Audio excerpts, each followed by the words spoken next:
ಭೇದರಹಿತ ಧರ್ಮಿಯಲ್ಲಿ ಮತ್ತು ಭೇದ ಹೇಳ್ತಾರೆ. ಪ್ರಥಮ ಪಕ್ಷ ಅಭೇದ ಧರ್ಮಿ, ಅಭಿನ್ನ ಧರ್ಮಿ, ಒಂದು ಅಭಿನ್ನ ಒಂದು ಭಿನ್ನ. ಅಭಿನ್ನ ಅಂದ್ರೆ ಭೇದರಹಿತಕ್ಕೂ ಅಂತ ಹೇಳ್ಯಾನು. ಅದರಲ್ಲಿ ಭೇದರಹಿತ ಧರ್ಮಿ ವಿಷಿ ಭೇದ ವರ್ತತಾ ಹೇ ಐಸಾ ಕೈತ್ತು. ಹಿಂಗೆ ಹೇಳಿದರೆ ಭೇದರಹಿತ ಆತ್ಮನಲ್ಲಿ ನೀ ಕದಾಚಿತ್ ಭೇದ ಹೇಳಿದರೆ ನಿನಗೆ ವ್ಯಾಘಾದೋಷ ಬರುತ್ತದೆ. ಮತ್ತು ಇದು ಭ್ರಾಂತಿನೇ ಅದ ವಾಸ್ತವಿಕ. ಯಾಕೆ ಭೇದರಹಿತ ಅನ್ನೋದು ಮತ್ತು ಭೇದ ಅನ್ನೋದು ಇದು ಭ್ರಾಂತಿ ಅಲ್ಲದರಲ್ಲಿ ಹೌದು ಬುದ್ಧಿ ಅಂತ ಹೇಳಿದಂತೆ ಇದು ಭ್ರಾಂತಿ ಐತಿ. ಈ ರೀತಿ ಎರಡೂ ದೋಷಗಳಿಂದ ನಿವೃತ್ತಿ ಮಾಡಿದ ನಂತರ ಇದನ್ನು ಕರ್ನೇ ಪದ ಆ ಅಭಿನ್ನ ಧರ್ಮಿಯಲ್ಲಿ ಭೇದ ಇರುವುದು ಹೇಳಲು ಸಂಭವಿಸುವುದಿಲ್ಲ ಅಂತ ಪೈಲ ಮುಗಿತು. ತದನಂತರ ಆ ವಾದಿ ಎರಡೂ ದೋಷಗಳಿಂದ ನಿವೃತ್ತಿ ಆಗಿದ ನಂತರ ಅವ ಏನು ಒಂದು ಆತ್ಮಂದು ಇನ್ನೊಂದು ಆತ್ಮನಲ್ಲಿ ಭೇದ ಇರುತ್ತದೆ ಅಂತ ಏನು ಹೇಳ್ತಾನಲ್ಲ, ಒಂದು ಆತ್ಮಂದು ಇನ್ನೊಂದು ಆತ್ಮನಲ್ಲಿ ಭೇದದ ಅಂದರೆ ನೀ ಹೇಳುವುದು ಭೇದ. ಈಗ ಅದು ಅಭಿನ್ನ ಧರ್ಮೀಯ ವಿಷಯ, ಅದಕ್ಕೆ ತೋಳೋದಿಲ್ಲ. ಈಗ ಒಂದು ಆತ್ಮಂದು ಇನ್ನೊಂದು ಆತ್ಮದಲ್ಲಿ ಭೇದ ಐತಿ ಅಂತ ನೀನು ಹೇಳ್ಕತ್ತಿಲ್ಲ. ಅದಕ್ಕೆ ಈಗ ಎರಡನೇದು ಏನದಲ್ಲ ಆ ವಾದಿಯನ್ನು ಕುರಿತು ಕೇಳಬೇಕು. ಸೋ ಭೇದ ಅಂದರೆ ನೀ ಏನು ಹೇಳಿ ಅಸಲೇಲಾ ಭೇದ ಕೇಲೇಲಾ ಭೇದ ನೆನಪನ್ನ ಇಟ್ಕೋಬೇಕು. ನಾವು ಅಸಲೇಲಾ ಭೇದ ಅಂದರೆ ನಾವು ಹೇಳುವ ಒಂದು ಭೇದ, ಮಾಡುವ ಒಂದು ಭೇದ. ಅಸಲೇಲ ಅಂದ್ರೆ ಈ ಒಂದು ಆತ್ಮಂದು ಇನ್ನೊಂದು ಆತ್ಮದಲ್ಲಿ ಭೇದ ಐತಿ ಅಂದರೆ ಈ ಆತ್ಮ ಭೇದದ ಅಂತ ನೀ ಹೇಳಕತ್ತಿ ಅಂದರೆ ನೀ ಹೇಳುವುದೊಂದು ಭೇದ, ಈ ಎರಡರಲ್ಲಿ ಮಾಡುವುದೊಂದು ಭೇದ. ಇಷ್ಟು ನಿಮ್ಮ ನೆನಪಿನಾಗ ಇಟ್ಕೋಬೇಕ. ಅದಕ್ಕೆ ಸೋ ಭೇದ ಅಂತ ಹೇಳು ಭೇದ ಅಪ್ನೇ ಕರಿಕೆ ಭಿನ್ನ ಕರೆ ಧರ್ಮಿ ವಿಷಿ आप रहे अथवा किसरे दूसरे भेद करे की भिन्न करे धर्मी विषी सो भेद रहे ता सो वादी जो प्रथम पक्ष अंगीकार करे तो आत्माश्रय दोष की प्राप्ति होवेगी. ಆತ್ಮಾಶ್ರಯ ದೋಷಿ ಹೆಂಗೆ ಬರ್ತದೆ ಅಂತಂದ್ರೆ ಮೂರು ಅವಚ್ಛೇದಗಳು ಹೇಳಿದರು. ಈಗ ಪ್ರಸಂಗದಲ್ಲಿ ಹೆಂಗೆ ಬರ್ತು, ಪ್ರಸಂಗದಲ್ಲಿ ಆ ಭೇದ ವಿಶಿಷ್ಟ ಧರ್ಮಿಯಲ್ಲಿ ಅಂದರೆ ಭೇದ ಸಹಿತ ಇದ್ದಂಥ ಧರ್ಮಿಯಲ್ಲಿ, ಭೇದ ಸಹಿತ ಧರ್ಮಿಯಲ್ಲಿ ತಿಸ್ ಭೇದಕಿ ಸ್ಥಿತಿ, ಆ ಭೇದದ ಇರಬೇಕಲ್ಲ, ಇರಬೇಕೆ ಆ ಭೇದ ಸ್ಥಿತಿ. ಇದರಲ್ಲಿ ಭೇದ ಐತಿ ಅಂತ ಸಿದ್ಧ ಮಾಡಿ ತೋರಿಸಿದ ನಂತರ ಅದು ಸಿದ್ಧ ಆಗ್ತದೆ, ಇಲ್ಲಂದ್ರೆ ಸಿದ್ಧ ಆಗಲ್ಲ. ಆ ಭೇದದ ಸ್ಥಿತಿ ಅರ್ಥವಾಗಿ ಮಾನ್ಯ ವಿಷಯ ಅಪ್ನಿ ಸ್ಥಿತಿ ವಿಷಯ ಅಪ್ನಿ ಅಪೇಕ್ಷಾ. ಈಗ ಇದು ಏನು ಇದು ಕಡೆ ನೋಡಿ, ಇದು ಭೇದ ಸಹಿತನೇ ಅದ ಹೌದಾ. ಪರಂತು ಈ ಭೇದವು ಭೇದ ಸಹಿತ ಆತ್ಮ ತನ್ನ ಸ್ಥಿತಿ ಅಂದರೆ ಭೇದ ಸಹಿತ ಸ್ಥಿತಿ ಇದರಲ್ಲಿ ಇನ್ನೊಂದರ ಅಪೇಕ್ಷೆ ಯಾಕೆ ಮಾಡ್ತದೆ? ಈಗ ಮೊದಲಿಗೆ ಅದಲ್ಲ, ಇದು ಮೊದಲೇ ಅದಾನಿಲ್ಲ, ಮತ್ತು ಇನ್ನೊಂದರದ ಅಪೇಕ್ಷೆ ಇದು ಮಾಡ್ತೈತಿ ಅಂದ್ರೆ ಆತ್ಮಾಶ್ರಯ ದೋಷ ಬರುತ್ತದೆ. ಸ್ಥಿತಿ ವಿಷಯ ಅಪ್ನಿ ಅಪೇಕ್ಷಾ ರೂಪ ಆತ್ಮಾಶ್ರಯ ದೋಷ स्पष्ट ही प्रतीत होवे याते तिस भेद विशिष्ट धर्मी विषी तिस भेद का वर्तना ಸಂಭವೇ ನಹಿ. ಇಲ್ಲಿ ತನಕ ಆಗಿತ್ತು ಹೌದಲ್ಲ. ಪ್ರಥಮ ದೂಸರ ಗೊತ್ತಾಯ್ತಲ್ಲ ಆತ್ಮಾಶ್ರಯ ದೋಷ ಹೇಳುವ. ನೀನು ಒಂದು ಪೈಲ ಭೇದ ಹೇಳಕತ್ತಿದಿ, ಒಂದು ಆತ್ಮಂದು ಇನ್ನೊಂದು ಆತ್ಮನಲ್ಲಿ ಭೇದ ಇರುತ್ತದೆ ಅಂತ ನಿನ್ನ ಸಾಂಖ್ಯದು ಒಂದು ಇದು ಒಪ್ಪುದು ಭೇದ. ನೀ ಹೇಳಕತ್ತಿದೆಯಲ್ಲ ಭೇದ ಭೇದ ಅಂಥೇಳಿ, ಇದೊಂದು ಆತ್ಮ, ಈ ಆತ್ಮನಲ್ಲಿ ಭೇದ, ಮತ್ತು ನೀ ಭೇದ ಅಂತ ಹೇಳಿದ್ರೆ ಹೇಳಕತ್ತಿದ ಮಾಡಲ್ಪಟ್ಟಂಥ ಭೇದ, ಈ ಭೇದವು ತನ್ನ ಸಹಿತವಾಗಿ ಇದ್ದುಕೊಂಡದ, ತನ್ನ ಇರುವಿಕೆಗೆ ಇನ್ನೊಂದು ಭೇದದ ಅಪೇಕ್ಷೆ ಮಾಡ್ತೈತಿ ಅಂದ್ರೆ ಆತ್ಮಾಶ್ರಯ ದೋಷ ಬರ್ತದೆ. ಐತಿಲ್ಲ. ಈಗ ಅವ್ರ ಆತ್ಮಾಶ್ರಯ ದೋಷಕ್ಕೆ ನಿವೃತ್ತ ಕರಣೆ ವಾಸ್ತೆ ಸಿಕ್ಕದೀಗ ನಿಮ್ಗೆ ಅದು ಮೊದಲು ತೀರ್ಥ ನಿಮ್ಗೆ ಅದು ಮೊದಲಿಂದು ಭೇದ ಕರೆ ಹುಯಿ तिस भेद विशिष्ट धर्मी विषय तिस भेद का वर्तना संभव नहीं. और आत्माश्रय दोष के निवर्त करने वास्ते सोवादी किसी दूसरे भेद करिके. ಈಗ ಇನ್ನೊಂದು ಭೇದ ಹೇಳಬೇಕಲ್ಲ, ಈ ಭೇದಕ್ಕಿಂತಲೂ ಇನ್ನೊಂದು ಭೇದ ಹೇಳಬೇಕೇನಿಲ್ಲ. दूसरे भेद करिके करे हुए धर्मी विषय सो भेद रहे. ये दूसरा पक्ष जो अंगीकार करे तो वादी से ये पूछना चाहिए. ಮತ್ತು ಅವನನ್ನು ಕುರಿತು ಈಗ ಆ ಭೇದರೇ ಸ್ಥಿತಿ ಸಿದ್ಧ ಆಗಲಿಲ್ಲ, ಇದ್ರಾಗ ಭೇದ ಸಿದ್ಧ ಆಗಲಿಲ್ಲ, ಮತ್ತು ಆ ಭೇದ ಸಿದ್ಧ ಆಗಲಿಲ್ಲ ಅಂದ್ರೆ ಇನ್ನೊಂದು ಭೇದ ಏನು ನೀ ಹೇಳುತ್ತೆ ಅದು ಕರೆ ಹುಯಿ ಧರ್ಮಿ ಸೋ ಭೇದರೆ दूसरा पक्ष जो अंगीकार करे तो वादी से ये पूछना चाहिए. ಅವನನ್ನು ಕುರಿತು ಹಿಂಗೆ ನಾವು ಕೇಳಬೇಕು ಏನು. ಸೊ दूसरा भी अभिन्न धर्मी विषय रहे ಅಥವಾ ಭಿನ್ನ ಧರ್ಮಿ ವಿಷಯ ರೇ. ಮತ್ತು ಪುನಃ ಅವರು ಪುನಃ ತಂದ್ರೆ ಅಭಿನ್ನ ಧರ್ಮೀಯ ವಿಷಯ ಅಂದರೆ ಈಗ ನೀವು ಮೊದಲು ಒಂದು ಹೇಳಿದೆವು ನೋಡ್ರಿ, ಅದು ಅದಕ್ಕೆ ಫಸ್ಟ್ ಅಭಿನ್ನ ಭಿನ್ನ ಯಾರು ಮಾಡ್ಯ ನೋಡಿ ಇವತ್ತಿಗೆ, ಅದು ಅಭಿನ್ನ. ಅಭಿನ್ನ ಅಂದರೆ ವ್ಯಾಘಾತ ದೋಷ ಅದು. ಮತ್ತು ಅವನನ್ನು ಕುರಿತು अभिन्न धर्मी विषय रहे अथवा भिन्न धर्मी विषय रहे ता सोवादी जो प्रथम पक्ष अंगीकार करे तो प्रथम पक्ष ಅಂದರೆ ಅಭಿನ್ನ ಧರ್ಮಿ ವಿಷಯ ರೇ ಅಂದರೆ ಇದು ಪ್ರಥಮ ನಿಮ್ಗೆ ಸಿಕ್ಕದೇನ ಅದು? ಹಾಂ, ನೀವು ಸಿಕ್ಕದ್ರೆ ಮ್ಯಾಗ ಹಾಂ ಅದು ಏನು? ಹಾಂ, ಇದು ಮೊದಲ ಒಂದು ಅಭಿನ್ನ, ಇದು ಭಿನ್ನ. ಮೊದಲೇ ಪಕ್ಷದಾಗ ಅಭಿನ್ನ ಧರ್ಮಿ ವಿಷಯ ಭಿನ್ನ ಧರ್ಮಿ ವಿಷಯ, ಹೌದು, ಭಿನ್ನ ಧರ್ಮಿ ವಿಷಯ. ಈಗ ಮತ್ತೆ ಪುನಃ ಅವ ಏನಂತಾನ, ಈಗ ಇದರ ಸ್ಥಿತಿ ಆಗಲಿಲ್ಲ, ಅದಕ್ಕೆ ಮತ್ತೆ ಅವನನ್ನು ಕುರಿತು ಕೇಳ್ತಾ ಇದ್ದಾರೆ, ನೀ ಹೇಳುವ ಭೇದೇನು ಅಭಿನ್ನ ಧರ್ಮಿಯಲ್ಲೇ ಐತೋ ಭಿನ್ನ ಧರ್ಮಿಯಲ್ಲಿ ಇರ್ತು. ಅಭಿನ್ನ ಧರ್ಮಿಯಲ್ಲಿ ಅಂತ ಹೇಳಿದರೆ ಮತ್ತೆ ಪೂರ್ವತ್ತ ನಿನ್ನ ಮ್ಯಾಲ ಯಾಗ ದೋಷ ಬರುತ್ತದೆ. अभिन्न धर्मी विषय रहे अथवा भिन्न धर्मी विषय रहे ता सोवादी जो प्रथम पक्ष अंगीकार करे तो पूर्व की न्यायी पुनः व्याघात दोष की प्राप्ति होगी. इष्टे ಅದು ಮುಗಿತದು. ತಾ ವ್ಯಾಘಾತ दोष की निवृत्ति करने वास्ते ಆ ವ್ಯಾಘಾತ ದೋಷದ ನಿವೃತ್ತಿ ಮಾಡ್ಕೋಬೇಕಲ್ಲ.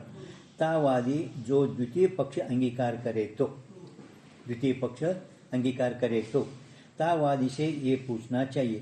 सो दूसरा भेद भी, दूसरा भेद ನೀ ಮತ್ತು ಅದು ಸಿದ್ಧಾಗಲಿಂದ ಇನ್ನೊಂದು ಭೇದ ಅಂತ ಹೇಳಿದಿಲ್ಲ. दूसरा भेद भी अपने करके भिन्न करे हुए धर्मी विषय आप रहे. ಈಗ ಭಿನ್ನ ಮಾಡಲ್ಪಟ್ಟಂಥ ಇದು ಏನು ಭಿನ್ನ ಮಾಡಲ್ಲ, ತನಕಿಂತ ಭಿನ್ನ ಏಳು ಭೇದಕ್ಕಿಂತಲೂ ಇರುವ ಭೇದ. भिन्न धर्मी विषय आप रहे अथवा ता प्रथम भेद करके भिन्न करे हुए धर्मी विषय दूसरा भेद रहे अथवा किसी तीसरे भेद करके भिन्न करे हुए धर्मी विषय तो दूसरा भेद रहे. तहाँ प्रथम पक्ष विषय तो पूर्व की न्याय आत्माश्रय दोष की प्राप्ति होगी. ಭಿನ್ನ ಧರ್ಮೀಯ ಹೇಳಿದಂದ್ರೆ ಮೊದಲು ಹ್ಯಾಂಗ ಪೂರ್ವತ ಆತ್ಮಾಶ್ರಯ ದೋಷ ಕೊಟ್ಟಿದ್ದೆವು, ಅದೇ ರೀತಿಯೇ ಇನ್ನು ಮತ್ತೆ ಪುನಃ ಆತ್ಮಾಶ್ರಯ ದೋಷ ಪ್ರಾಪ್ತಿ ಆಗುತ್ತದೆ. ಇನ್ನು ಅದರ ಸಲುವಾಗಿ ಆತ್ಮಾಶ್ರಯ ದೋಷ ನಿವಾರಣೆ ಮಾಡೋ ಸಲುವಾಗಿ ಇನ್ನೊಂದು ಭೇದ ಹೇಳ್ತಾನೆ, ಅದು ಸಿದ್ಧ ಆಗಲಿಲ್ಲಲ್ಲ ಅವನಿಗೆ. ಅದಕ್ಕೆ ಇನ್ನೊಂದು ಹೇಳ್ತೀನಿ ಅಂದರೆ दूसरे पक्ष विषय अन्योन्याश्रय दोष की प्राप्ति होगी. ಎರಡನೇದು ಹೇಳಿದೆ, ಇದಕ್ಕೆ ಬಿಟ್ಟು ಸಿದ್ಧ ಆಗಲಿಲ್ಲ ಬಟ್ ಇನ್ನೊಂದು ಭೇದ ಹೇಳ್ತಾನೆ, ಇದಕ್ಕೆ ಬಿಟ್ಟು ಇನ್ನೊಂದು ಭೇದ ಹೇಳ್ತಾನೆ. ಅಂದರೆ ಈ ಇರುವುದು ಭೇದ, ಇದಕ್ಕೆ ಅಪೇಕ್ಷೆ ಇನ್ನೊಂದು ಭೇದ. ಪರಸ್ಪರ ಅಪೇಕ್ಷಾಕೋ ಅನ್ಯೋನ್ಯಾಶ್ರಯ ಕಹಿ. ಇದು ಇದರದ ಅಪೇಕ್ಷೆ ಮಾಡ್ತದೆ, ಇದು ಇದರದ ಅಪೇಕ್ಷೆ ಮಾಡ್ತೀವಿ. दूसरे पक्ष विषय अन्योन्याश्रय दोष की प्राप्ति होगी. कायते अन्योन्याश्रय आत्माश्रय ಬಹಳಷ್ಟು ವ್ಯತ್ಯಾಸ ಇಲ್ಲ. दो पदार्थों को अपनी उत्पत्ति विषय अथवा अपनी स्थिति विषय अथवा अपने ज्ञान विषय जो परस्पर अपेक्षा है ताका नाम अन्योन्याश्रय है. परस्पर अपेक्षा को अन्योन्याश्रय दोष कहे. इष्ट लक्षण ನೆನಪಿಟ್ಕೊಳ್ಳಿ. परस्पर अपेक्षा को अन्योन्याश्रय दोष ಕಹೆ है. ಅಂದರೆ ಕುಡ್ಡ ಕುಂಟನ ಅಪೇಕ್ಷೆ ಮಾಡ್ತಾನೆ, ಕುಂಟ ಕುಡ್ಡನ ಅಪೇಕ್ಷೆ ಮಾಡ್ತಾ ಇದ್ದಾನೆ. ಒಬ್ರಿಗೊಬ್ರು ಅಪೇಕ್ಷೆ, ತನ್ನ ಈ ಸ್ಥಿತಿ ಒಳಗೆ ಇದರದ ಅಪೇಕ್ಷೆ, ಇವ ತನ್ನ ಸ್ಥಿತಿ ಅಂದರೆ ಇದರದ ಅಪೇಕ್ಷೆ. ಪರಸ್ಪರ ಅಪೇಕ್ಷಾಕು ಅನ್ಯೋನ್ಯಾಶ್ರಯ ದೋಷ ಕಹೆ. ಕುಡ್ಡ ಕುಂಟು ಉದಾಹರಣೆ. ಅವುದೆಲ್ಲ ವಿಚಾರ ಸಾಗರದಾಗೆಲ್ಲ ಲಕ್ಷಣ ಅವು ಇವೆಲ್ಲ ನೀನು ಬರೆದು ಕೊಟ್ಟದ ಅವಾಗ. ಜೈಸಿ ಈಗ ಪ್ರಸಂಗ ಏನದ, ಈಗ ಅನ್ಯೋನ್ಯಾಶ್ರಯ ಆತ್ಮಾಶ್ರಯ ದೋಷ ಮುಗಿದ ಮ್ಯಾದ ಈಗ ಅನ್ಯೋನ್ಯಾಶ್ರಯ ದೋಷದ ಪ್ರಸಂಗ ಹೇಳ್ತಾರೆ. ಈಗ ಸದ್ಯ ಹೇಳುವುದು जैसे यहाँ प्रसंग विषय प्रथम भेद को अपनी स्थिति से दूसरे भेद की अपेक्षा हो गई. प्रथम भेदन को अपनी स्थिति वास्ते दूसरे भेद की अपेक्षा हो गई. ಇದು ಪ್ರಥಮ ಭೇದ ಏನಾದ್ರು ಕುಡ್ಕೊಂಡದ, ಇದು ತನ್ನ ಇರುವಿಕೆ ಸಲುವಾಗಿ ಇನ್ನೊಂದು ಭೇದದ ಅಪೇಕ್ಷೆ ಮಾಡುತ್ತದೆ. ಮತ್ತು ಇದು ಆದರೂ ಕೂಡ ಇರುವಿಕೆ ಸಿದ್ಧ ಇದನ್ನು ಎರಡನೇದು ಏನ್ರಿ ಸಿದ್ಧ, ಇದು ಎರಡನೇದು ಇದರಲ್ಲಿ ಸಿದ್ಧ ಐತೇನು. ಮತ್ತು ಇದು ಏನು ಮಾಡ್ತದೆ, ಇದರದ ಅಪೇಕ್ಷೆ ಮಾಡ್ತದೆ. ಇದು ಏನು ಮಾಡ್ತದೆ, ಇದರದ ಅಪೇಕ್ಷೆ ಮಾಡ್ತದೆ. ಹಿಂಗೆ ಪರಸ್ಪರ ಅಪೇಕ್ಷೆನೇ ಸಿದ್ಧ ಮಾಡೋಕೆ ಅನ್ಯೋನ್ಯಾಶ್ರಯ ದೋಷ ಅಂತ ಹೇಳ್ತಾ ಇದ್ದಾರೆ. अपेक्षा हुए दूसरे भेद की अपेक्षा हुई और ता दूसरे भेद को अपनी स्थिति वास्ते प्रथम भेद की अपेक्षा हो गई. प्रथम भेद ಎರಡನೇ ಭೇದ, ಎರಡನೇ ಭೇದ ಪ್ರಥಮ ಭೇದದ ಅಪೇಕ್ಷೆ. याते प्रथम भेद विशिष्ट धर्मी विषय व दूसरे भेद की स्थिति मान्य विषय सो अन्योन्याश्रय दोष स्पष्ट प्रतीत होवे है. तिथे निಮಗೆ ಆತ್ಮಾಶ್ರಯ ಅನ್ಯ ಅದು ವ್ಯಾಗ ದೋಷ ಅಂತೂ ಅದು ಹಂಗೆ ಅಭಿನಯ ಧರ್ಮಿ ವಿಷಯ ಅಲ್ಲೇ ಕುಂತು. ಈಗ ಆವೃತ ಅನ್ಯೋನ್ಯಾಶ್ರಯ ದೋಷಕ್ಕೆ ನಿವೃತ್ತಿ ಕರ್ನೆ ವಾಸ್ತೆ. ಈಗ ದೋಷ ಅವನು ನಿವಾರಣೆ ಮಾಡ್ಕೊಂಡಿಲ್ಲ, ಎಲ್ಲಿ ತನಕ ದೋಷ ನಿವಾರಣೆ ಆಗುವುದಿಲ್ಲ, ಹಾಗೆ ಇವರು ಮತ್ತು ಬೇರೆ ಬೇರೆ ದೋಷ ಕೊಡ್ತಾ ಇದ್ದಾರೆ. सोवादी तीसरा पक्ष अंगीकार करे अर्थात तीसरे भेद करके भिन्न करे हुए धर्मी विषय सो दूसरा भेद रहे है. ಈ ತಿಸ್ರಾ ಭೇದ ಅಂದ್ರೆ ಇದು ನೋಡ್ರಿ, ಮೂರನೇದು.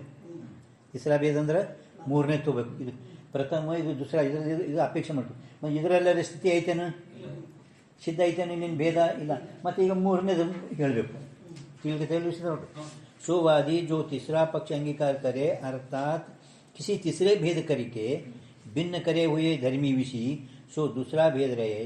ये तीसरा पक्ष जो वादी अंगीकार करे, ಮೂರನೇ ಪಕ್ಷ ಜರ ಅಂಗೀಕಾರ ಮಾಡಿದ್ದಾದರೆ ತಾ ವಾದಿ से ये पूछना चाहिए सो तीसरा भेद भी, ಮೂರನೇ ಭೇದ ಅಭಿನ್ನ ಮತ್ತು ಪೈಲ ಸಂದರ್ಭ ಅಭಿನ್ನ ಧರ್ಮಿ ವಿಷಯ ರೇ ಅಥವಾ ಭಿನ್ನ ಧರ್ಮಿ ವಿಷಯ ರೇ, ಅಭಿನ್ನ ಧರ್ಮಿ ವಿಷಯ ರೇ ಅಥವಾ ಭಿನ್ನ ಭಿನ್ನ ಮಾಡಲ್ಲ. ಇದು प्रथम पक्ष विषय तो पूर्व की नहीं पुनः व्यागा दोष की प्राप्ति होगी.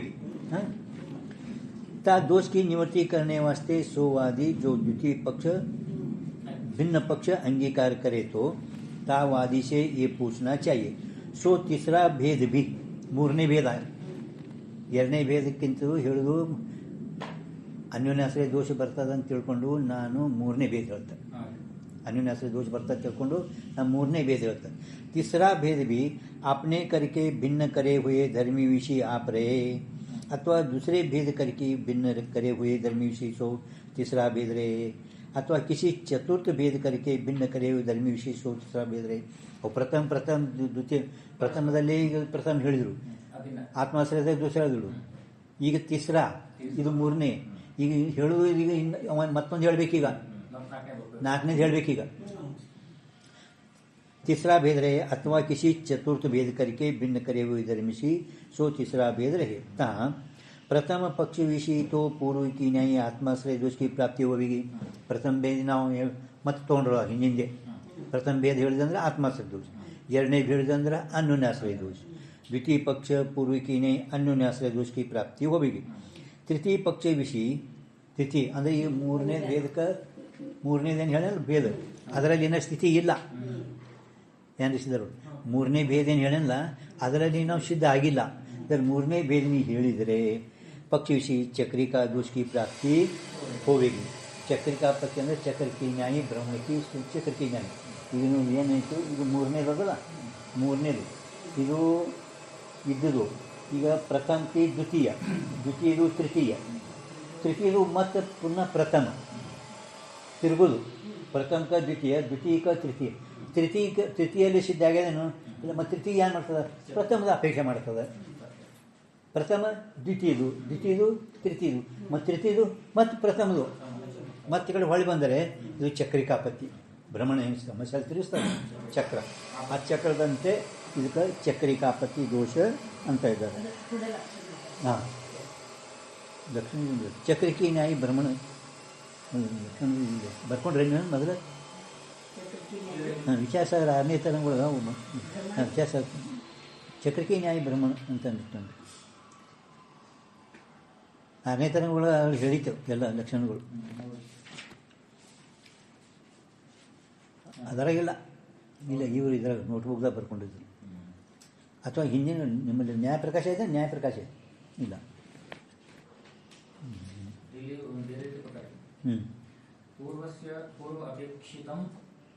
ಅವು ಸಂಸ್ಕೃತದ್ದು ಅಷ್ಟು ಇದು ಗುರುತಾಗಲ್ಲ ಬಿಡ್ರಿ. ಸಂಸ್ಕೃತದ್ದು ಇವು ಹಿಂದಿ ಏನದಾವಲ್ಲ ಲಕ್ಷಣ ಎಲ್ಲರಿಗೂ ತಿಳಿಯುವಂಗ. ಹಾಂ, ಬರಿಯಲ್ಲಿ ನೋಡ ಮತ್ತೆ. ಹಾಂ,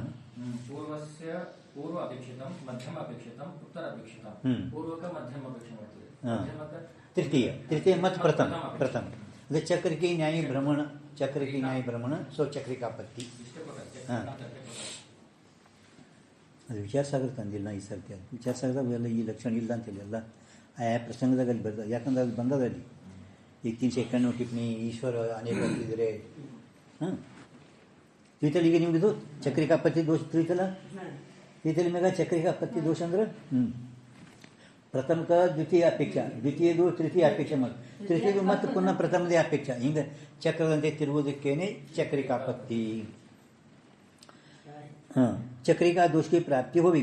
काहे ಅಂತ ಹೇಳ್ತಾರೆ. ಯಾಕೆ? ಪ್ರಥಮಕ್ಕೂ ಅಪೇಕ್ಷಿತ ಜೋ ದ್ವಿತೀಯ, ಪ್ರಥಮಕ್ಕೂ ಅಪೇಕ್ಷಿತ ಯಾರು ಎರಡನೇದು, द्वितीय को अपेक्षित जो तृतीय, तीन तृतीयादिकों को जो पुनः प्रथम की अपेक्षा है ताका नाम चक्रिका है. स्पष्ट ठीक है. जैसे यहाँ प्रसंग विषय ಈಗ ಈ ಪ್ರಸಂಗದಲ್ಲಿ ಹೆಂಗ ತೋರಿಸ್ತಾರೆ ನೋಡಿ. ता प्रथम भेद को अपनी स्थिति विषय दूसरे भेद की अपेक्षा है और दूसरे भेद को अपनी स्थिति विषय तीसरे भेद की अपेक्षा है और तीसरे भेद को अपनी स्थिति विषय पुनः प्रथम भेद की अपेक्षा है. उधर होता चला. इस रीति से चतुर्थ पंचमादिकों विषय भी पुनः प्रथम की अपेक्षा थे चक्रिका दोष की प्राप्ति जानी लेनी. और ता चक्रिका दोष की निवृत्ति वास्ते सोवादी जो चतुर्थ पक्ष अंगीकार करे. चतुर्थ पक्ष ಅಂದ್ರೆ ಇದು 1 2 3 4ನೇ ಹೇಳ್ತಾನ. ಮೂರನೇದೇ ಹೇಳಿದ್ರೆ ಚಕ್ರಿಕಾಪತಿ ಬತ್ತು. ಈಗ ನಾನು 4ನೇ ಹೇಳ್ತೀನಿ. 4ನೇ ಏನಿಲ್ಲ, 4ನೇ ಮೂರನೇದು ಹೇಳಿದ್ರೆ ಚಕ್ರಿಕಾಪತಿ ಮತ್ತು ದೋಷರೇ ಅವನ ಮೇಲೆ ಹಂಗೆ ಕೂತು ನಿವಾರಣೆ ಆಗಿಲ್ಲ. ಅದಕ್ಕೆ ನಾನು 4ನೇ ಭೇದ ಹೇಳ್ತಾ चतुर्थ पक्ष अंगीकार करे अर्थात जो तीसरा भेद किसी तीसरा भेद मूरने दो किसी चतुर्थ भेद करके भिन्न करे हुए धर्मी विषय रहे. ये चतुर्थ पक्ष अंगीकार करे तो अनावस्था दोष की प्राप्ति होगी. अनावस्था दोष अंदर धारा का नाम अनावस्था ಏನ್ರಿ ಲಕ್ಷಣ ಏನ್ರಿ ಲಕ್ಷಣ ಏನ್ರಿ ಧಾರಾ का नाम अनावस्था. अनावस्था लक्षण ಏನು? ಧಾರಾ का ಏನು? ನಿಂದಿರುವುದೇ ಇಲ್ಲ. ಧಾರಾ का नाम अनावस्था. ಹಿಂಗೆ ಏನು ಗೊತ್ತೈತಿ ಈಗ ನೋಡಿದ್ರು. ಈ ಹೇಳುವ ಭೇದಕ್ಕಿಂತಲೂ ಇದು ಪ್ರಥಮ ಇದ್ದುದು ಭೇದ ಏನು ಬೇಗ ಇದು ಭಿನ್ನ ಕರೆ ಹೋಯ್ ಧರ್ಮಿ ವಿಷಿ. ಇದಕ್ಕೆ ಸ್ಥಿತಿ ಆಗಲಾರ ಬಟೇಕೆ ಅವ ಏನು ಮಾಡಿದ, ಇಲ್ಲಿ ಭೇದ ಸಿದ್ಧ ಆಗಲಾರ ಬಟೇಕೆ ಈ ಭೇದದ ಇರುವಿಕೆ ಸಿದ್ಧ ಮಾಡೋ ಸಲುವಾಗಿ ಇದು ಒಪ್ಪ್ಯಾನ.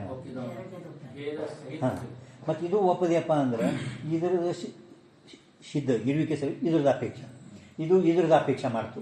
ಅಂದರೆ ಪರಸ್ಪರ ಅಪೇಕ್ಷೆ ಮಾಡೋದ್ರಿಂದ ಅನ್ಯೋನ್ಯಾಶ್ರಯ ದೋಷ ಬಂದಿತ್ತು. ಹೌದಿಲ್ಲ? ಈ ಅನ್ಯೋನ್ಯಾಶ್ರಯ ದೋಷದ ನಿವೃತ್ತಿ ಮಾಡ್ಕೊಳ್ಳೋಕೆ ಸಲುವಾಗಿ ನಾನು ಮೂರನೇದು ಹೇಳಿದರೆ ಇದನ್ನು ಸಿದ್ಧ ಆಗಿಲ್ಲ. ಸಿದ್ಧ ಐತೇನು? ಅದಕ್ಕೆ ಮತ್ತು ಮೂರನೇದಕ್ಕೆ ಏನು ಹೇಳ್ತೀವಿ? ಮೂರನೇದಕ್ಕೆ ಪ್ರಥಮ ಹೇಳ್ತಾ ಪ್ರಥಮ ದ್ವಿತೀಯ ತೃತೀಯ ಅಂತ ಹೇಳಿದ್ವಿ. ಇದ್ರ ಮೇಲೆ ಚಕ್ರಿಕಾ ದೋಷ ಬಂತು. ಈ ದೋಷ ನಿವಾರಣೆ ಮಾಡುವ ಸಲುವಾಗಿ ನಾನು ಇದನ್ನು 4ನೇದು ಹೇಳ್ತಾ. 4ನೇದು ಇದ್ರ 4ನೇದು ಹೇಳಿದೆ ಅಂದರೆ 4ನೇದು ಸ್ಥಿತಿ ಸಿದ್ಧ ಆಗಬೇಕಲ್ಲ, ನಿನ್ನ ಭೇದ ಇರುವಿಕೆ ಸಿದ್ಧ ಆಗಬೇಕಲ್ಲ. ಮತ್ತು ಅದಕ್ಕೆ 4ನೇ 5ನೇ 6ನೇ ಹಿಂಗೆ ಹೇಳ್ಕೊತೇ ಹೋದಿ ಅಂದ್ರೆ ಅನಾವಸ್ಥಾ. ಅವಸ್ಥಾ ಅನಾವಸ್ಥಾ. ಧಾರಕ ಅಂದ್ರೆ ಒಟ್ಟು ನಿಲ್ಲುವುದೇ ಇಲ್ಲ, ಹಂಗೆ ಹೋಗುದೇ. ಅವಾಗ ಹೇಳ್ತಾರಲ್ಲ ಜಾನ್ ನಾನು ಕತಿ ಯಾವನು ಹೇಳ್ತಾನೆ ವಿಚಾರಿಸೋದು. ಅವ್ನು ಕೀರ್ತನಕಾರ ಯಾವನು ರಾಮನ ದಶರಥನ ರಾತ್ರಿ ಹೇಳ್ತಾನೆ ಕೇಳ್ಕೊತ ಹೋದ ಅವ್ನು ಕೀರ್ತನ.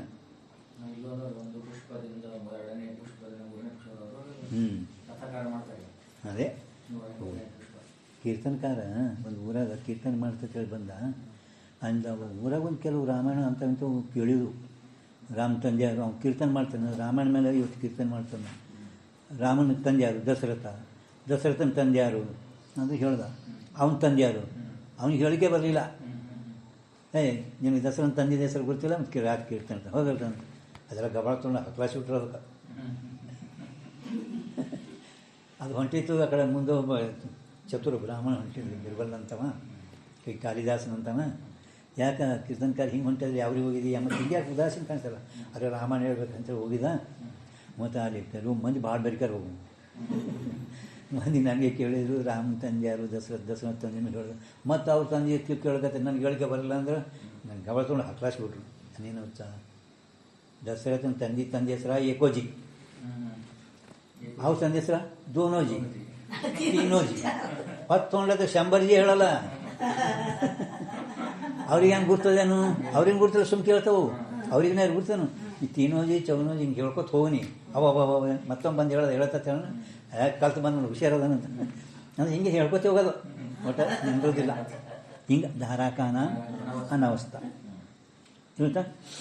उक्त व्याघात करे धर्मी विषय रहे, चतुर्थ पक्ष अंगीकार करे तो अनावस्था दोष की प्राप्ति होगी. काय ते सो चतुर्थ भेद भी पूर्वोक्त व्याघात चतुर्थ नुकुड़ा व्याघात आत्माश्रय अन्योन्याश्रय चक्रिका आदि दोष की प्राप्ति के भय थे. अभिन्न धर्मी विषय स्व विशिष्ट धर्मी विषय तृतीय भेद विशिष्ट धर्मी विषय प्रथम भेद विशिष्ट धर्मी विषय रहेगा नहीं, इरुदे लली, किंतु किसी पंचम भेद विशिष्ट धर्मी विषय रहेगा. ऐने भेदे ಒಪ್ಪಬೇಕು रहेगा. आगे थे सो पंचम भेद भी किसी षष्ठ भेद विशिष्ट धर्मी विषय रहेगा. किसी आगे ಹೇಳ್ಕೊತ ಹೋಗೋದು. इस प्रकार आगे आगे आगे आगे भेदों की धारा मारने विषय अनावस्था दोष की प्राप्ति ಹೋಗಿ ಹಿಂಗೆ ಹೇಳ್ಕೊತೇ ಹೋದ್ರೆ ಅನಾವಸ್ಥಾ ದೋಷ ಅಂದರೆ ಧಾರಾಕಾನ ಅನಾವಸ್ಥಾ ಒಟ್ಟು ನಿಂಡ್ರೋದೇ ಇಲ್ಲ, ಹೇಳ್ಕೊತೇ ಹೋಗೋದು ಹಾಗೆ. ಇದಕ್ಕೇನೆ ಅನಾವಸ್ಥಾ ದೋಷ ಅಂತ ಹೇಳ್ತಾರೆ. ಈಗ ಅನಾವಸ್ಥಾ ಮುಗೀತು ನೋಡಿ.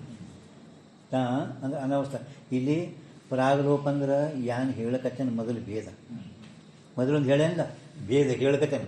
ಒಂದು ಆತ್ಮಂದು ಇನ್ನೊಂದು ಆತ್ಮನಲ್ಲಿ ಭೇದ ಅಂತ ಸಾಂಖ್ಯದಿಂದ ಏನು ಅಭಿಮಾನದ ಅಂದರೆ ಒಂದು ನಿಯಮದ ಅದು ಹೇಳೋದು ಬಿಟ್ಟೇ ಬಿಟ್ಟ. ಹೇಳಿ ಅದಕ್ಕೆ ಸಿದ್ಧ ಐತೇನು? ಏನು ಹೇಳಕ್ಕೆ ಹೊಂಟಿದ್ದೇವೆ ನಾವು ಅದು ಅಲ್ಲೇ ಕೂತು ಹಾಗೇನೆ ಹೊಂಟ. ಅಂದರೆ ಹೇಳೋದನ್ನು ಬಿಟ್ಟು ಹಂಗೆ ಹೇಳ್ಕೋದ್ರೆ ಪ್ರಾಗಲೋಪ. ಪ್ರಾಕ್ ಅಂದ್ರೆ ಮೊದಲು, ಅದರದ್ದೇ ಲೋಪ ಆಗಿಬಿಡ್ತು. ನೀ ಏನು ಸಿದ್ಧ ಐತೇನು? ನೀವು ಹೇಳ್ಕತ್ತು ವೇದ ಸಿದ್ಧ ಐತೇನು? ಪ್ರಾಕ್ ಅಂದ್ರೆ ಮೊದಲು, ಲೋಪ ಅಂದ್ರೆ ಅದು ಹೇಳೋದೇ ಲೋಪ ಆಯಿತು. ಐತಿ ನಮ್ಮ ಅಪ್ಪಳು ಹೇಳ್ತಿರು. ಭಾಳಷ್ಟು ಮಂದಿ ಜನಂದರು ಪ್ರವಚನಕ್ಕೆ ಬಂದು ಕೂತಿರ್ತಾರೆ. ನಾನು ನೋಡ್ತಾ ನಿಮ್ಗೆ ಯಾವ ವಿಷಯ ಕೊಟ್ಟರೆ, ವಿಷಯ ಏನು ಕೊಟ್ಟರೆ ಆ ವಿಷಯ ಮೇಲೆ ಕೊನಿತಾಗಿ ಮಾಡಿ ಉಪಸಂಹಾರ ಮಾಡಬೇಕು. ವಿಷಯ ಕೊಟ್ಟಿರ್ತಾರೆ ಅವ್ರಿಗೆ ಏನಾರು ಒಂದೊಂದು ನಡಬಾರ ಕಥೆಗಳು ಬರ್ತಾವೆ ನೋಡು. ನಾನು ನೋಡ್ತೀನಿ ಅಲ್ಲಿ ಕರ್ನಾಟಕದಾಗ ಪ್ರವಚನಕ್ಕೆ ಹೋಗ್ತಾ ಯಾವುದೇ ವಿಷಯ ಕೊಡಲಿ ಆ ವಿಷಯ ಮೇಲೆ ನಿಮ್ಗೆ ಎಷ್ಟು ಮಾತಾಡ್ರಿ, ಹೆಚ್ಚಿಗೆ ಮಾತಾಡ್ರಿ. पण ವಿಷಯ ಬಿಟ್ಟು ಬೇರೆ ಕಡೆ ಹೋಗಬೇಡ್ರಿ. ಅವ್ರಿಗೆ ಒಂದೊಂದು ಕಥೆಗಳು ಬಂದು ಅಂದ್ರೆ ಆ ಕತೆ ಹೇಳ್ಕೊತ ಕೂತಾರಲ್ಲ ಮಂದಿನೂ ಹೌದು ಅಂತಾರೆ. ಏನು ಪ್ರಾಗಲೋಪ ಆಗ್ತದೆ ಅವ್ರಿಗೆ ಗೊತ್ತಿಲ್ಲ. ಯಾಕಂದ್ರೆ ಮೊದಲು ನೀವು ಏನು ಹೇಳಕತ್ತೀರಿ ಅದು ಲೋಪೆ ಮಾಡಿಬಿಟ್ರಲ್ಲ, ಇದಕ್ಕೆ ಏನು ಸಂಬಂಧ ಇಲ್ಲ, ಇದಕ್ಕೆ ಪ್ರಾಗಲೋಪ ಅಂತಾರೆ ಅಂತ ಹೇಳ್ತಿರೋ. ಆಯ್ತಾ? ಅಂತೂ ವಿಷಯ ಏನು ಕೊಟ್ಟರೆ ಅಷ್ಟರ ಮೇಲೆ ನಿಮ್ಗೆ ಎಷ್ಟು ಪ್ರಮಾಣ ಕಾರಕ ಯುಕ್ತಿ ಹೇಳ್ರಿ. पण ಅದೇ ವಿಷಯ ಮೇಲೆ ಪ್ರಮಾಣ ಯುಕ್ತಿ ಬೇಕು. ತಮಗೆ ಅಚಾನಕ್ ಯಾನರೇ ಒಂದು ಒಳಗೆ ಯುಕ್ತಿ ಕೂತು ನೆನಪಾಗ್ತವೆ. ಕತ್ತಿ ಸಾದೃಶ್ಯ ಇರ್ತದೆ ಕರೆ, ಬಟ್ ಈ ವಿಷಯಕ್ಕೆ ಅಷ್ಟು ಸಂಬಂಧ ಇರಲ್ಲ. ಹಾಗೆ ಹೇಳ್ಕೊತ ಹೋಗ್ತಾರೆ. ಇದು ಅದಕ್ಕೆ ಪ್ರಾಗಲೋಪ ಅಂತಾರೆ. ಅವ್ರು ಹೇಳ್ತಿರು ನಮಗೇನು. ಆಯ್ತಾ? ता का नाम अनावस्था है. ता व्याघात आत्माश्रय अन्योन्याश्रय चक्रिका अनावस्था. इन दोषों को संस्कृत लक्षण न्याय प्रकाश, ನ್ಯಾಯ ಪ್ರಕಾಶ ಅನ್ನೋದು ಗ್ರಂಥ ಐತ್ರಿ. ಏನ್ರಿ ನ್ಯಾಯ ಪ್ರಕಾಶ? ಈ ನ್ಯಾಯ ಪ್ರಕಾಶ ಮೊದಲ ಸಂಸ್ಕೃತದ್ದು ಏನದು ತರ್ಕ ಸಂಗ್ರಹ, ಅಲ್ಲಿಂದ ನ್ಯಾಯ ಪ್ರಕಾಶ. ಆ ನ್ಯಾಯ ಪ್ರಕಾಶದೇ ಇದು ತತ್ವಾನುಸಂಧಾನ. ಅದನ್ನು ನ್ಯಾಯ ಪ್ರಕಾಶ ಯಾರಿಗೂ ಓದೋದಾಗಲ್ಲ ತಿಳ್ಕೊಂಡು ಚಿಕ್ಕನ ಸ್ವಾಮಿ ಇದು ಎಲ್ಲ ಮುಮುಕ್ಷುಗಳಿಗೆ ಚಲೋ ಮಾಡ್ಯಾರ. ಇದು ಎಲ್ಲರಿಗೂ ಓದೋದು ಬರ್ತಾಯಿದ್ರು. ಸಂಸ್ಕೃತ ಲಕ್ಷಣ, संस्कृत लक्षण अले स्वल्प नोड्री. न्याय प्रकाश के षष्ठ परिच्छेद विषय तर्क निरूपण विषय हमने विस्तार से कथन करे. जिसको जिज्ञासा होवे किसने ता जानी लेने. ಅಲ್ಲಿ ನೀವು ನೋಡ್ಬೋದು ಎಲ್ಲ ಲಕ್ಷಣ ಸಂಗ್ರಹ ಅಲ್ಲಿ ಕೊಟ್ಟಿನ. ನಮ್ಮಲ್ಲರಿಗೆ ಎಲ್ಲಿ ಬರ್ದು ಭೌತಿಕ ಪ್ರಭಾಕರ್ ತಂದಿನ ಸಾಗರ್ ತಂದಿಲ್ಲ. ಅದ್ರೊಳಗೆ ನಿಮಗೆಲ್ಲ ಉತ್ತರ ತಂದ್ರೆ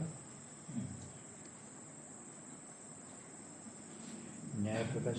निम्न न्याय प्रकाश आता न्याय प्रकाश ಇಲ್ಲ ಅಂದರೆ ನಂಬರ್ ಕೊಡ್ತೇವೆ 673 ಅದು 663 ಪೇಜ್ ಮೇಲೆ ಐತಿ. ಪೇಜ್ ನಂಬರ್ ನ್ಯಾಯ ಪ್ರಕಾಶ ಇಲ್ಲ ಒಂದೇ ಅದದು. ಈಗ ತರ್ಕ ನಿರೂಪಣ, ತರ್ಕ ನಿರೂಪಣದಾಗ ಅದು ಮತ್ತು ಅದು ಹೆಡಿಂಗಲ್ಲಿ ಬರೀಕಿಂತಲೂ ನಾನು ಪೇಜ್ ನಂಬರ್ ಬರೀತೀನಿ ಎಷ್ಟದು ನ್ಯಾಯ ಪ್ರಕಾಶ. ನ್ಯಾಯ ಪ್ರಕಾಶ ಒಂದೇ ಅದ. ಅಲ್ಲ ಚಿದ್ಗನಾನ ಸ್ವಾಮಿಗಳು ಬರೋದು ನ್ಯಾಯ ಪ್ರಕಾಶ. ಹಾಂ ಅದ್ರಾಗ 663 ಪೇಜ್ ನಂಬರ್ ಮೇಲೆ ಅಲ್ಲಿದೆ ನೋಡಿ ನಾ ಬರೋದು ತೆಗೆದು ಇವ್ರಿಗೆ ಕೊಟ್ಟಿದ್ದು ನಿಮ್ಮನ್ನು ಕೊಟ್ಟಿತ್ತು ವಿಚಾರಸಾಗರ ಒಳಗೆ ಅದು ಬರದೇ ತೆಗೆದಿದ್ದು 663 ನಿಮ್ಗೆ ಆಳಿಗೆ ಬರೆದು ಕೊಟ್ಟಿತ್ತು ವಿಚಾರಸಾಗರ ಒಳಗೆ ಈ ಟಿಪ್ಪಣಿ ನಡೆಯುವ ಇಲ್ಲಿ पर्यंत ಮುಗಿತಲ್ಲ ತಿಳಿತಾ जिज्ञासु हुए ता जानी नहीं। इस प्रकार ते जीव ब्रह्म के भेद के असंभव हुए असंभव ಅಂದರೆ ಪ್ರಮಾಣ ಅಸಂಭವ असंभव हुए प्रमाण असंभव हुए असंभव ये जो मंदिर हाँ असंभव हाँ ಒಟ್ಟು ನಿಂದು ಭೇದ ಸಿದ್ಧಾಗಲಿಲ್ಲ ಅಸಂಭವ ಹುಯೆ ಹಾಂ ಹಾಂ ಸಂಭವಿಸಲಿಲ್ಲ ಇದು ಅದೇ ಪ್ರಮಾಣ ಹುಯೆ ಬ್ರಹ್ಮ ಅಸಂಭವ ಹಾಂ ಹಾಂ ಅಸಂಭವ ಅವ್ಯಾಪ್ತಿ ಅತಿವ್ಯಾಪ್ತಿ ಅಸಂಭವ ಹಾಂ ನೋಡಿರಿ ಅವ್ಯಾಪ್ತಿ ಅತಿವ್ಯಾಪ್ತಿ ಅಸಂಭವ ಅಂದರೆ ಒಟ್ಟು ನೀನು ಸಂಭವಿಸಲಿಲ್ಲ ಅಸಂಭವ ದೋಷಿದು ಒಟ್ಟು ಏನು ಮಾಡಿದರೂ ಸಂಭವಿಸಲಿಲ್ಲ हुए ब्रह्मा हम इस वचन करके सो तत्वानुसंधान रूप मंगल संभवे है हाँ अंदरने वास्तव अभेद कल्पना अर्थापत्ति प्रमा अनुमान अथवा अनुमान हिंद ಹೇಳಿದೆ ನೋಡಿ हाँ अनुमान अनुमिति प्रमा अनुमिति प्रमा इस प्रकार से जीव ब्रह्म के भेद के असंभव हुए ठीक है ना अनुमान प्रमाणದಿಂದ ಈ ಅನುಮಿತಿ ಪ್ರಮಾಣ ಸಿದ್ಧ ಆಯಿತು ಅನುಮಾನ ಪ್ರಮಾಣದಿಂದ ಇದು ವಾಸ್ತವ ಅಭೇದ ಕಲ್ಪನಾ ಅರ್ಥಾಪತ್ತಿ ಪ್ರಮಾಣ ಬ್ರಹ್ಮ ಹಮ್ ಇಸ್ ವಚನ करके सो तत्वानुसंधान मंगल संभवे इति ಅರ್ಥಾಪತ್ತಿ ಅನುಮಾನ ಎರಡು ಸಿದ್ಧ ಆಯಿತು ठीक ಇತಿ ಮುಗಿತೀಗ ಇಲ್ಲಿ ಪರ್ಯಂತರವಾಗಿ ಯಾನು ಅವ ಸಾಂಖ್ಯನು ಒಂದು ಆತ್ಮಂದು ಇನ್ನೊಂದು ಆತ್ಮದಲ್ಲಿ ಭೇದೇನು ಹೇಳ್ಕೊಂಡು ಹೊಂಟಿದ್ರು ಆ ಭೇದವು ಇವರು ದೋಷಗಳು ಕೊಡ್ಕೋತು ದೋಷದ ನಿವಾರಣೆ ಮಾಡಲಿಲ್ಲ ಕೊನೆಗೆ ಅಸಂಭವ ಆಗಿದ ನಂತರ ನಾವು ಹೇಳಲ್ಪಟ್ಟಂಥ ಯಾವ ಜೀವ ಬ್ರಹ್ಮರ ಅಭೇದವೇ ಸಿದ್ಧ ಆಯಿತು ಹೊರತಾಗಿ ಭೇದ ಸಿದ್ಧನೆಂದು ಆಗಲಿಲ್ಲ ಇಲ್ಲಿ ಮುಗಿತ ಸರ್ ಈಗ ಬೇರೆ ಶಂಕ ಬ್ರಹ್ಮಾಹಂ ಈಸ तत्वानुसंधान रूप मंगल करके ही ग्रंथ की निर्विघ्न परिसमाप्ति संभव हो ही सके ಈಗ ನೀವು ಬ್ರಹ್ಮ ಹಮ್ ಶುರುವಾತಿ ಹೇಳಿದಿರಲ್ಲ ಆ ಬ್ರಹ್ಮ ಹಮ್ ಈ ವಚನದಿಂದಲೇ ಮಂಗಲದ ಪರಿಸಮಾಪ್ತಿ ಆಗ್ತಿರ್ಲಿಕ್ಕಾಗಿಯೂ ಕೂಡ ಮತ್ತು ಮೊದಲು ಬ್ರಹ್ಮ ಹಮ್ ಪ್ರಸಾದ ಏನಂತ ಹೇಳಿರಿ ಇದೇ ಮಂಗಲದಿಂದ ಈ ಗ್ರಂಥದ ಪರಿಸಮಾಪ್ತಿ ಆಗ್ತಿರ್ಲಿಕ್ಕಾಗಿಯೂ ಕೂಡ करके ग्रंथ की निर्विघ्न परिसमाप्ति संभव हुई सके है याते ग्रंथकार ने गुरु प्रणौमि ब्रह्माहम प्रसादेन मत मुंदे गुरु प्रणौमि ಅಂತ ಇಟ್ಟಿರಲ್ಲ ಪ್ರಣೌಮಿ ಜಗತಾಂ ಗುರು ಅಂತ ಈ ಯಾನ್ ಮುಂದೆ ಇಟ್ಟಿರಲ್ಲ ಪದ निर्विघ्न परिसमाप्ति गुरु प्रणौमि इस वचन करके पुनः गुरु को नमस्कार किस वास्ते कर्या है मत गुरुಗಳಿಗೆ ನಮಸ್ಕಾರ ಯಾಕೆ ಮಾಡಿರಿ ಮುಂದಿನ ಪದ ಇಟ್ಟರಲ್ವ ವಚನ ಇದರ ಮಂಗಲದಾಗ ಗುರು ಪ್ರಣೌಮಿ ಅಂತ ಈ ವಚನದಿಂದ ಮತ್ತವ ಶಂಕ ಮಾಡ್ಯಾನ ಇಲ್ಲಿ ತನಕ ಹೇಳುವ ಬ್ರಹ್ಮಾಹಂ ಈ ವಚನದಿಂದಲೇ ನಿರ್ವಿಘ್ನ ಪರಿಸಮಾಪ್ತಿ ಆಗ್ತಿರ್ಲಿಕ್ಕಾಗಿನೂ ಮತ್ತು ನೀವು ಮುಂದೆ ಗುರು ಪ್ರಣೌಮಿ ಅಂತ ಈ ವಚನ ಪದ ಯಾಕೆ ಇಟ್ಟಿರಿ ಅಂತ ಹೇಳ್ತಾರೆ समाधान इस पुरुषों को सो तत्वानुसंधान ब्रह्मवेत्ता गुरु की भक्ति के बिना प्राप्त होता नहीं ಯಾವುದೇ ಗ್ರಂಥ ತತ್ವಾನುಸಂಧಾನ ಅಲ್ಲ ವಿಚಾರಸಾಗರ ಆಗಲಿ ಚಂದ್ರೋದಯ ಪ್ರಭಾಕರ ವೇದಾಂತ ಯಾವುದೇ ಗ್ರಂಥ ತಗೊಂಡ್ರೂ ಕೂಡ ಅವ ಮುಮುಕ್ಷು ಆ ಗುರುಗಳ ಮೇಲೆ ಅತಿ ಶ್ರದ್ಧಾ ಭಕ್ತಿ ಇಟ್ಟು ಕೇಳಿದ್ರೇ ಅದು ಅವನಿಗೆ ಫಲ ಕೊಡ್ಸೋದು ಹೊರತಾಗಿ ಈ ತಾನೇ ಓದ್ತೀನೋ ಅಥವಾ ಏನಷ್ಟಿದು ಹಿಂದಿ ಅದ ಹಿಂದಿ ನನಗೆ ಓದಲು ಬರ್ತದೆ ಸಂಸ್ಕೃತ ಇದ್ದವ ಗುರುಗಳಿಗೇನ ಸಂಸ್ಕೃತ ಓದಲು ಬರ್ಬೋದಟ್ಟು ಅಂತ ಅಷ್ಟು ಕಲ್ತಿಲ್ಲ ಗುರುಗಳು ಸಂಸ್ಕೃತ ಅಂತ ಹಿಂಗೆ ಅಥವಾ ಗುರುಗಳ ಮೇಲೆ ಅಶ್ರದ್ಧಾ ಮಾಡಿ ಜರ್ ಕದಾಚಿತ್ ನೀ ಯಾವುದೇ ಗ್ರಂಥ ಕೇಳಿದ್ರೂ ಕೂಡ ನಿನಗೆ ಆಗದಂಥ ಫಲ ಕೂಡ ಅಲ್ಲ. ತಿಳಿದು ಗುರು ಕಿ ಭಕ್ತಿ ಕರಿಕೆ ಹೀ ಗುರುಗಳ ಭಕ್ತಿಯಿಂದಲೇ ಒತ್ತಾಯ ಕೊಟ್ಟರೆ ನೋಡಿ ಈ ಸೊ ತತ್ವಾನುಸಂಧಾನ ಪ್ರಾಪ್ತ ಹೋವೆ ನಿನಗೆ ತತ್ವ ಅನುಸಂಧಾನ ಅಶುದ್ಧ ಪ್ರಾಪ್ತಿ ನಿನಗೆ ಆಗುತ್ತದೆ. ಏ ವಾರ್ತಾ ಶ್ರುತಿ ವಂಶು ವಿಕಥನ ಕರಿ ಹೈ ಅದಕ್ಕೆ ಶ್ರುತಿ ಹೇಳ್ತಾರೆ. ಯಾವ ಶ್ರುತಿ? ಅದೇ ಶ್ವೇತಾಶ್ವೇತರ ಮೂರನೇದು ಶ್ವೇತಾಶ್ವೇತರ. ಯಶ ದೇವೇ ಪರಾಭಕ್ತಿರ್ ಯಥಾ ದೇವೇ ತಥಾ ಗುರವು ಶ್ವೇತಾಶ್ವೇತರ ತಸ್ಸೇತೆ ಕಥಿತ ಯಥಾ ಪ್ರಕಾಶಂತೆ ಮಹಾತ್ಮನಃ. ವಿಚಾರ ಸಾಗರ ಟಿಪ್ಪಣಿದಾಗ 130 ಒಳಗೆ ಸ್ಪಷ್ಟವಾಗಿ ಅವರು ಇದು ಕೊಟ್ಟರು. ಹೆಂಗೆ ರಾಮನಲ್ಲಿ ನೀ ಭಕ್ತಿ ಮಾಡುತ್ತೇಯೋ ಅದೇ ರೀತಿ ರಾಮ ಕೃಷ್ಣ ಭಕ್ತಿ ವಿಷಯ ನಮ್ಮ ಭಕ್ತಿಗೆ ದೇವರಂದರೆ ರಾಮ ಕೃಷ್ಣ ಯಾವುದೇ ನಿಮ್ಗೆ ಯಾವುದು ಇಷ್ಟ ದೇವತಾ ಅದ ಅದು ನಿಮ್ಗೆ ಯಾವುದು ಇಷ್ಟ. ಎಲ್ಲರಿಗೂ ಒಂದೊಂದು ಇಷ್ಟ ಇರಲ್ಲ. ಯಾವನಿಗೆ ರಾಮ ಆಡಿಸ್ತಾನೆ ಅವನಿಗೆ ದತ್ತ ಆಡಿಸ್ತಾನೆ. ಅಂತೂ ತಮ್ಮ ತಮ್ಮ ಇಷ್ಟ ದೇವತಾನಲ್ಲಿ ಯಾವ ರೀತಿ ನಾವು ಭಕ್ತಿ ಮಾಡುತ್ತೇವೆ. ಭಕ್ತಿ ಮಾಡಿದರೆ ರಾಮ ಅತಿ ರಾಮ ರಾಮ ರಾಮ ಭಕ್ತಿ ಮಾಡುವಾಗ ನಿಮಗೆ ಯಾನು ಅವ ಅಂದಲ್ಲ ಅವಸರ ನಾ ಇದ್ರೆ ಅಂದ್ರೆ ರಾವಣ ತೊಗೊಂಡು ಹೋಗಿದ ಮತ್ತು ಪುನಃ ಆಳ್ದ ಪರಪುರುಷ ತೊಗೊಂಡು ಹೋಗ್ಯಾನ ರಾವಣ ಮತ್ತು ಆಳ್ದ. ಇದು ಕೇಳಿದ ರಾಮ. ಅಂತೂ ಈ ರೀತಿ ನಮ್ಮಲ್ಲಿ ಕದಾಚಿತ್ ಅಂಥದ್ದು ಎಂದೂ ಬರಲ್ಲ ಅಂತ ನಾವು ಅವ ಅಂದಿರಬೇಕು. ರಾಮನಲ್ಲಿ ನಮ್ಗೆ ಎಂದರೆ ಇಂಥದ್ದು ದೋಷಗಳು ನಮ್ಮಲ್ಲಿ ಬರ್ತವೆ ಕಂಡು ಬರ್ತವೆ. ಭಕ್ತಿ ರಾಮ ರಾಮ ರಾಮ ಅವ ಹೆಂಗೆ ಕರ ರಾಮ ಇವ ನಾನು ಠೀಕ 16,000 ಹೋಗಿ ಹೆಣ್ಮಕ್ಳು ಇವನಿಗೆ ಮತ್ತು ಮ್ಯಾಲೆ ಕೃಷ್ಣ ಕೃಷ್ಣ ಅನ್ಕೋತಾನೆ. ಎಷ್ಟು ಹೆಣ್ಮಕ್ಳು ಇಂಥ ದೋಷಗಳು ನಮ್ಗೆ ಹ್ಯಾಂಗೆ ರಾಮಕೃಷ್ಣನಲ್ಲಿ ಬರುವುದಿಲ್ಲ. ಹಂಗೆ ಗುರುಗಳಲ್ಲಿ ನೀವು ಸಾಕ್ಷಾತ್ ಭಗವನ್ನರಾಕೃತಿ ಅಂದರೆ ಅವರಲ್ಲಿ ಯಾವ ದೋಷಗಳನ್ನು ಬರಬಾರ್ದು. ಅದಕ್ಕೆ ವಿಚಾರ ಸಾಧಕಗಳು ಸ್ವಪ್ನ ಮೇವಿ ದೋಷ ನಯ್ಯಾನ ಸ್ವಪ್ನದಲ್ಲಿನೂ ಕೂಡ ದೋಷ ಬರಬಾರ್ದು ಅಂತಾರೆ ಅವರು ಗುರುಗಳಲ್ಲಿ. ಗುರುಗಳು ಒಂದು ವೇಳೆಗೆ ಏನೋ ಒಂದು ದೋಷದಿಂದ ಕೂತ್ಕೊಂಡಿದ್ರು. ಗುರು ಅನೇಕ ಪ್ರಕಾರ ಇರ್ತಾರೆ. ಸಿಟ್ಟಿನವ್ರು ಇರ್ತಾರೆ ದುರ್ವಾಸನಂತೆ ಶಾಂತ ಅಲ್ಲಿ ಯಾನ್ ತಿಳ್ಕೊಬೇಕಂತ ಹೇಳಿದ್ರು ಅವರು ವಿಚಾರ ಸಾಧಕ ಟಿಪ್ಪಣಿ ಒಳಗೆ ಗುರು ಬ್ರಹ್ಮ ವಿಷ್ಣು ಅಥವಾ ಶಾಂತ ಇದ್ದಂದ್ರೆ ಯಾಂತಿ ಸೂರ್ಯ ಚಂದ್ರ ದೇವಿ ಸಿಟ್ಟಿನಾಗಿದ್ದಂದ್ರೆ ಶಂಕರ ರೂಪ ತೊಗೊಂಡು ಅಂತ ತಿಳ್ಕೊರಿ. ಶಾಂತ ಇದ್ದಂದ್ರೆ ವಿಷ್ಣು ಅಂತ ತಿಳ್ಕೊರಿ. ಹಿಂಗೆಲ್ಲ ಕೊಟ್ಟಾರ ನೋಡಿ. ಹಂಗೆ ನೀವು ತಿಳ್ಕೊರಿ. ಇಲ್ಲಾಂದ್ರೆ ಶಂಕರನಂತೆ ದುರ್ವಾಸನ ಇದ್ದಂಗೆ ಕಾಣಿಸ್ತಾನ ಅಂತ ಹಿಂಗೆ ತಿಳ್ಕೊಬೇಡ್ರಿ. ಗುರು ಅಲ್ಯಮ ದುರ್ವಾಸನ ಅಂತ ಹಿಂಗೆ ತಿಳ್ಕೊಬೇಡ್ರಿ.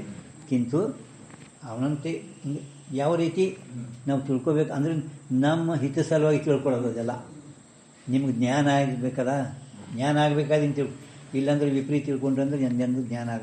ಅದಕ್ಕೆ ಯಶ ದೇವೇ ಪರಾಭಕ್ತಿ ಯಥಾ ದೇವೇ ತಥಾ ಗುರವು यथा प्रकाशन्ते महात्मना.